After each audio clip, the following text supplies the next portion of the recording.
Hello and welcome. You're watching Worldview on Dialogus. I'm Vishal Dahiya and today we're going to talk about the Trump's tariff tirade.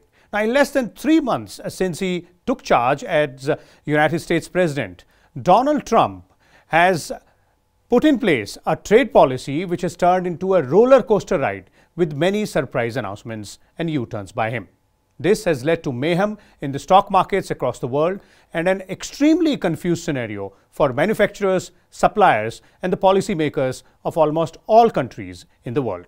While President Trump has taken a pit stop in his reciprocal tariff policy run by putting it on pause for the next 90 days, he has gone all out against China in his trade war by imposing a staggering 125% tariff in response to China's 84%.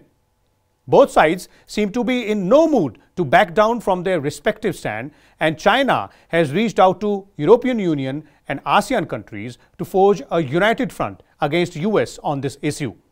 So what is the short-term and long-term impact of this ongoing trade war caused by Trump's reciprocal tariffs, and how will it change the global order and the world economy?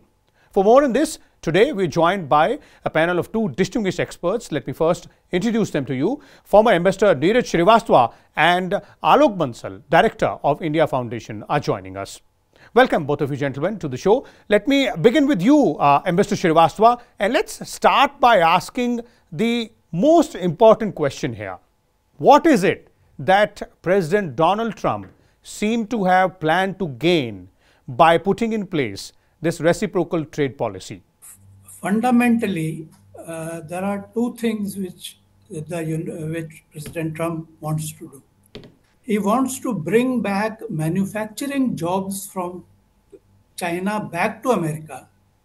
These were in the 1970s. These were in America was the biggest manufacturer in the world.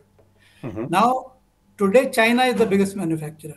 President Trump wants to bring back these manufacturing jobs back into America, and that is why he has imposed a very heavy tariff on Chinese goods. And the second thing is that he wants to reduce the current account deficit and the fiscal deficit of America, which has been rising and rising during the last several years. To reduce this. Tariffs is one of the ways. One of the other ways is he has introduced the golden green card. Anybody pays 5 million, you can go and settle there. The stated aim of that also is to reduce America's fiscal deficit.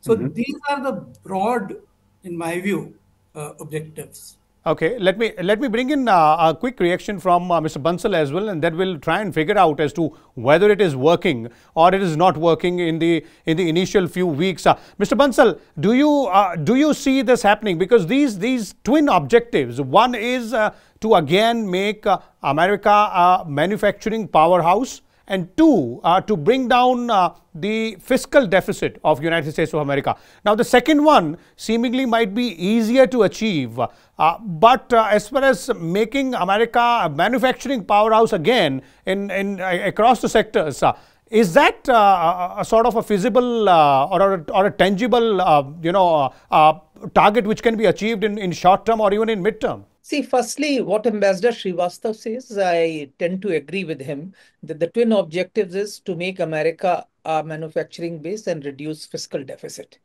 Though he mentioned it from China only, which is not the case. In my perception, he wants to bring back jobs, manufacturing base from all other countries from where it's actually coming. All those countries with which America has a fiscal deficit. And that's why he has created a notional figure of reciprocal tariffs. Now, he has tried to club non-tariff barriers and tariff barriers and created a fictional figure. How it has been achieved, nobody knows till now. But it is not only against China, but also against countries like Vietnam, Bangladesh, Sri Lanka, or for that matter, India, Canada, Mexico, which were actually manufacturing and supplying goods to America.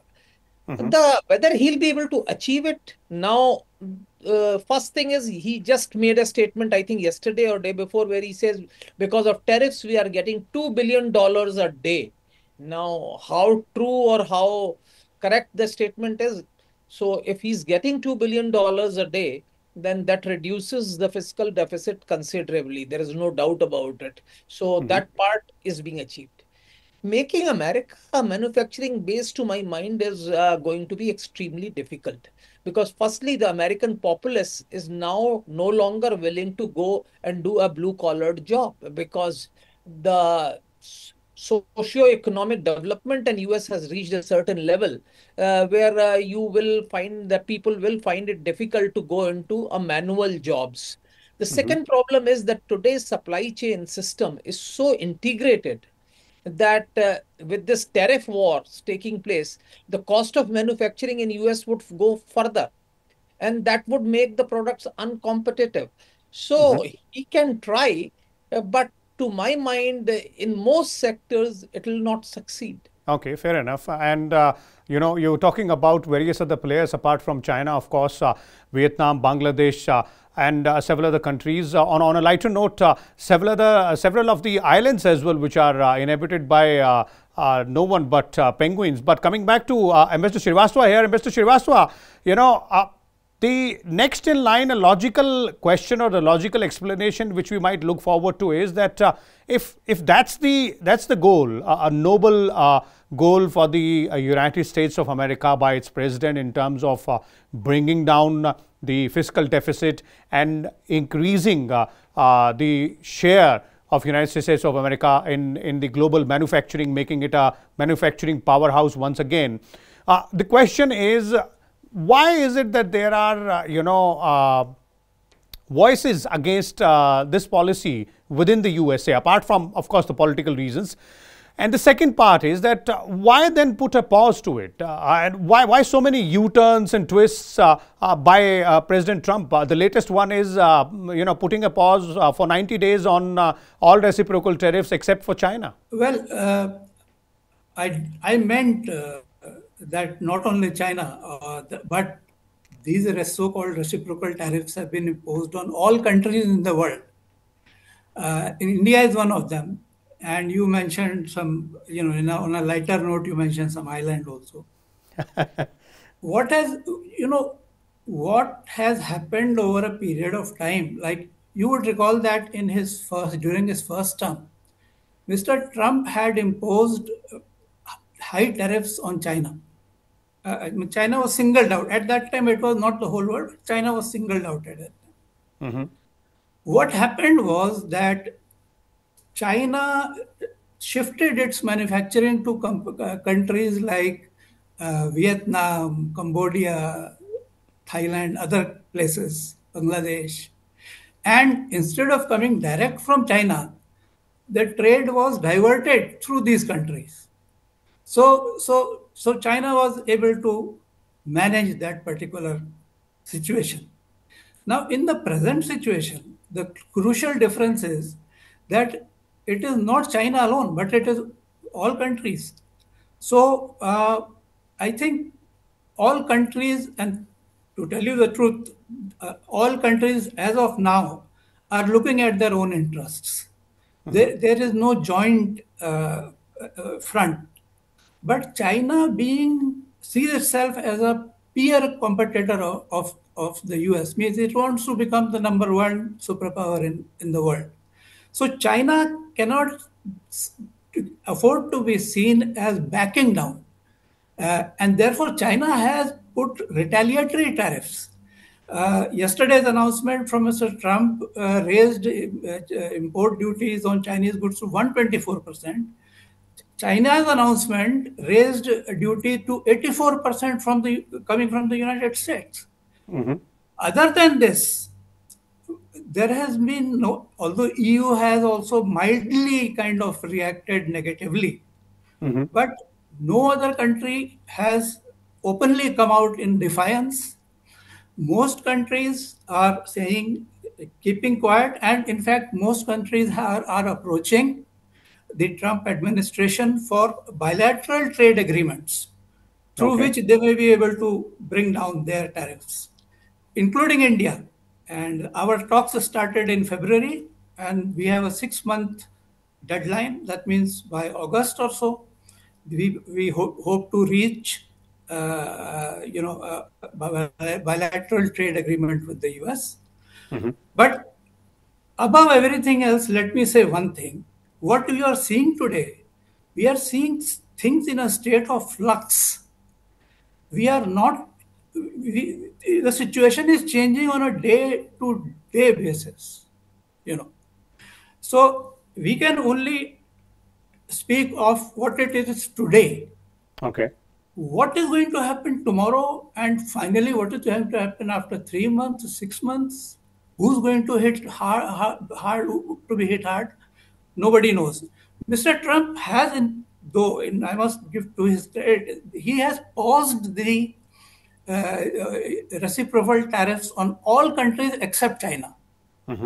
So, with the result that countries like India, they are only subject to the 10% tariff, which was initially announced, and which gives the breathing space to various countries. And according to today's reports, 74 countries, 75 countries have approached the Trump administration for trade talks. Okay. Okay. Mr. Bansal, is this over for is the bad dream over for most of the countries as far as reciprocal tariffs are concerned because of this recent decision of putting it on pause for 90 days and it's just between United States and China? Is this the larger picture which we are looking at, or can there be more twists and turns? See, I don't think so. This is basically Trump's back foot, backtracking it because there is now a reaction. If you see, the whole Trump policy is how to make a deal. The book that he wrote, Trump wrote a book, as you know, how to make a deal. Yes, indeed. He still approaches everything from a businessman's point of view. He's trying to put maximum pressure on the opponent, and when opponent actually, then he tries to strike a deal with the opponent. Since China did not strike a deal and actually put reciprocal tariffs, he is now realized that if all the countries start doing it, that he'll be in a very big problem. So what he has done is he's trying to incentivize other countries by reducing tariffs to 10%, hoping that it will be only China can be isolated.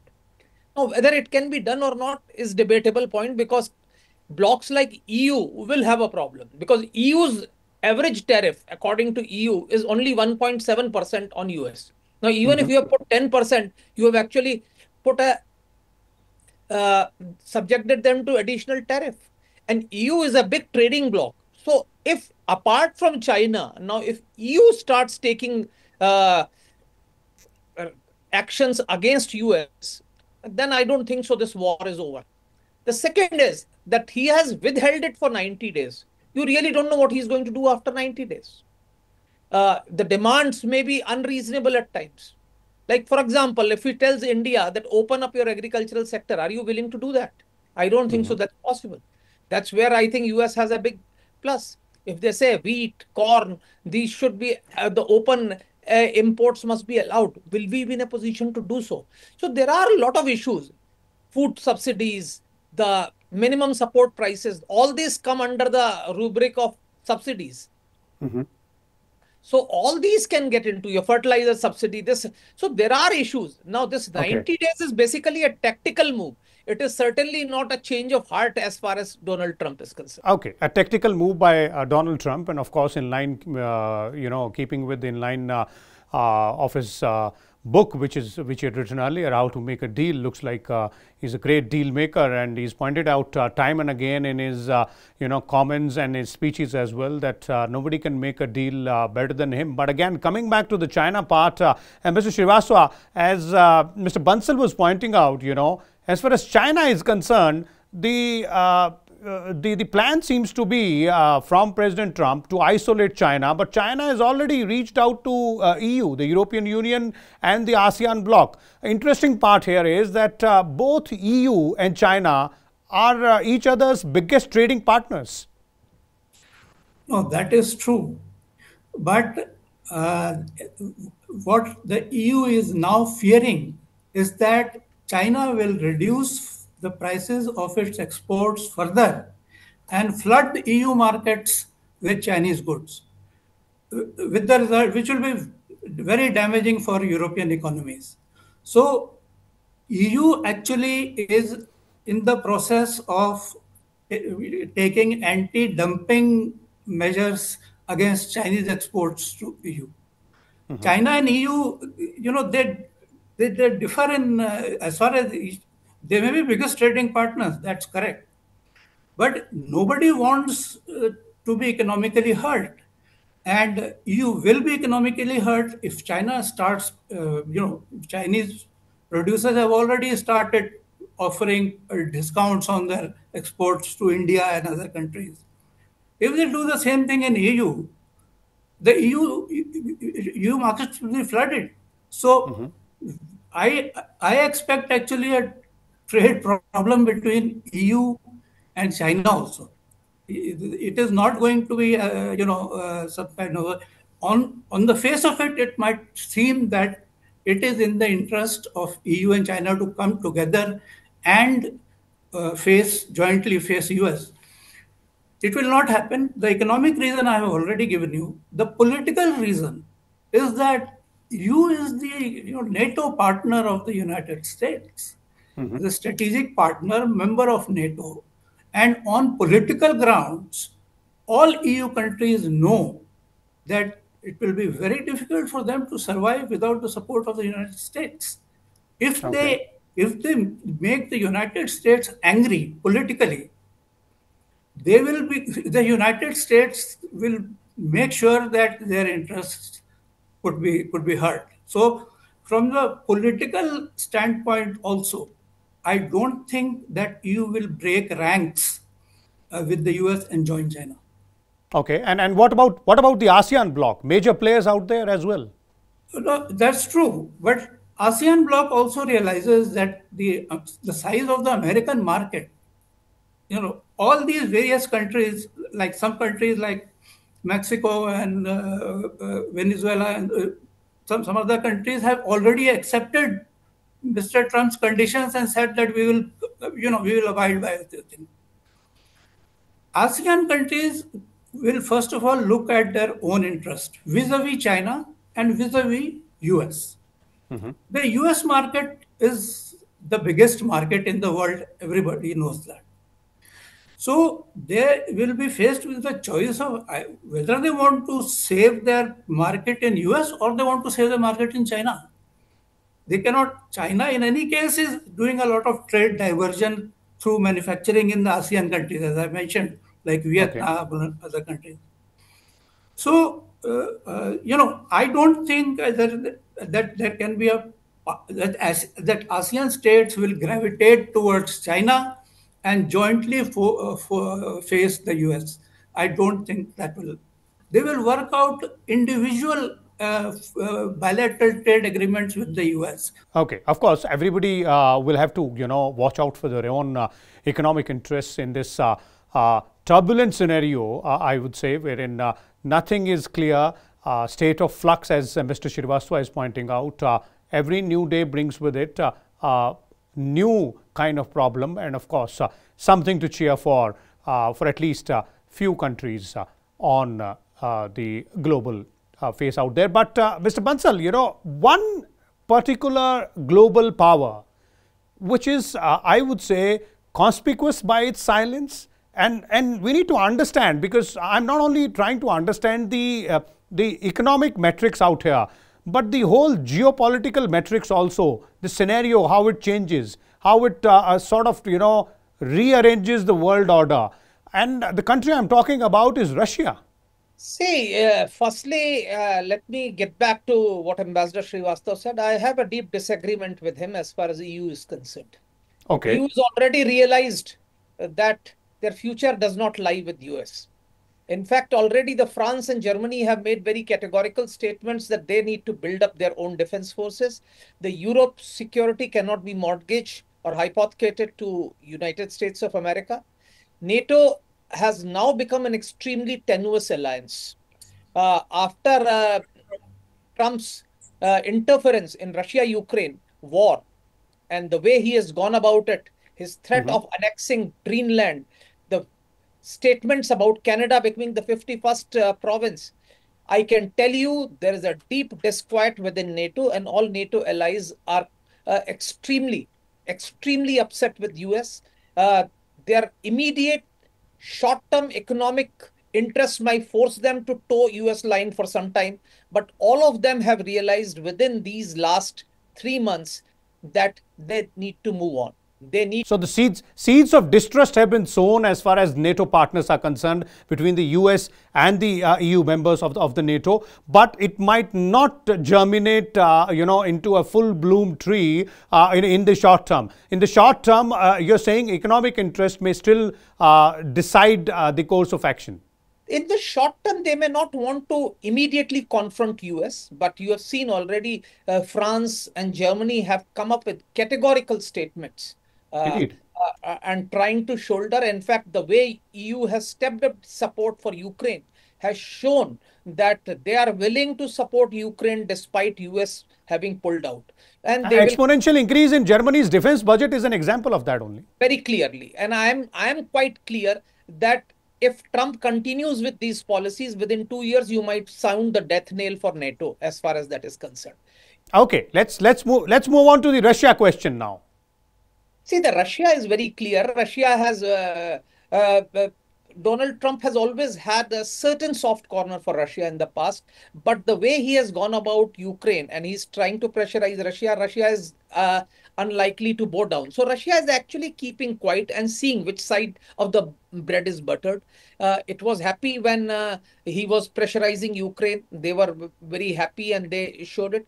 Now that he wants Russia to agree to a ceasefire, I think there is some silence because they are trying to buy time. In fact, from Russia's point of view, Russia would want to go for a ceasefire when it has complete control over its entire territory. Right now, there is small sliver of territory which Ukraine is holding. Though, of course, Russia is holding much larger territory of Ukraine.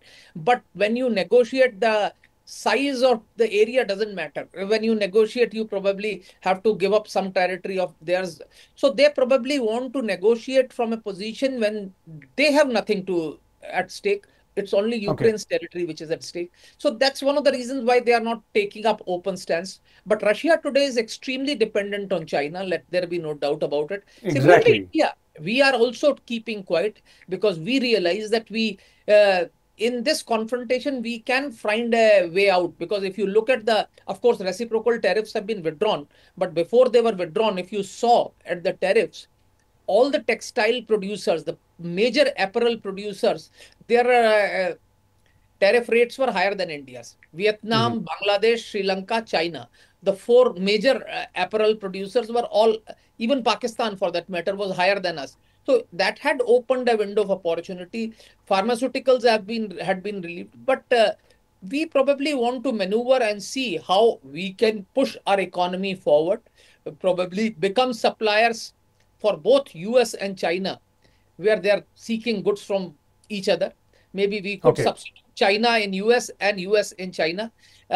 We are hoping for that. And I think most countries of the world at this point of time are bidding for time because they really don't know what Trump is going to do next. Okay, Mr. Srivastava, quickly before we bring this to an end, on the Russia question, as Mr. Bansal is pointing out, seems like they're just buying time here, but ultimately Russia and China of late have been in a tighter embrace than perhaps, Trump's love or affection towards Russia may be. Yeah, sure. I would answer your question, but before that, I would just like to say a few words with regard to what Mr. on the NATO aspect, the EU NATO versus thing. US. Yeah, please. On the NATO thing, if even all countries of European Union decide to support NATO, they cannot displace the United States, which has United States defense budget is close to $1 trillion. France, Germany, these countries, if they are trying to convey the impression that okay, if US goes out, we will come in, it is empty talk. They neither have the troops, they neither have the money, they neither have the weapons. America has given aid to Ukraine worth more than $135 billion. How much can France and Germany mobilize? And what they may say a lot of things in public, but what can they provide soldiers on the ground? Zero. No, even the United States cannot provide soldiers on the ground. So let's be a little careful about those. Okay, fair enough. There are always two sides to the coin. But once again, on the Russia question, Ambassador, the point is that ultimately, when push comes to shove, will Russia stand with China rather than perhaps shaking hands with President Trump? Again, I will go back to the fundamental principle of diplomacy, which I have followed as a diplomat. I have been told 100 times. Every country's foreign policy is based on promotion of its own national interests. There are no lifelong friends and no lifelong enemies. There are only interests. If Russia, is faced with the situation that Trump is offering a deal to Mr. Putin, which is acceptable to Mr. Putin. I mean, I don't take it for granted that Mr. Putin is going to accept everything that the United States wants, because Mr. Putin is in the driving seat at the moment. They have more than 20% of Ukrainian territory under their control. The forces are advancing. And they have more or less won this war, Ukraine war. So Russia will see if the offer of Mr. Trump meets its requirements, they will not look at China and or anything. They will dump China and they'll go ahead and sign the agreement. Okay. But that is a big if. So even this China and Russia coming closer together has been because of the Ukraine war. So Mr. Putin is looking out. I mean, basically, he is looking at his own country, and he has built it into a major industrial power, major military power during this whole war. It will wait. It has nothing to lose by waiting. It will wait for the right offer, right time, and if the offer comes, it will dump China. Okay, fair enough. So clearly, as both of you are pointing out, Mr. Srivastava and Mr. Bansal as well, that it looks like this continues to be a state of flux when we're talking about Trump's tariff war, the reciprocal tariffs against almost all countries. Right now, of course, it is United States of America versus China, 84%, 125% tariffs against each other. We'll have to wait and watch, as most of the countries, including Russia, is doing. Wait and watch, and all nations, of course, will look forward to their own interests, both economic and strategic and other national interests also. We'll come back again next week with a different topic. Till then, keep watching Dialogus and stay tuned to Worldview. Thank you.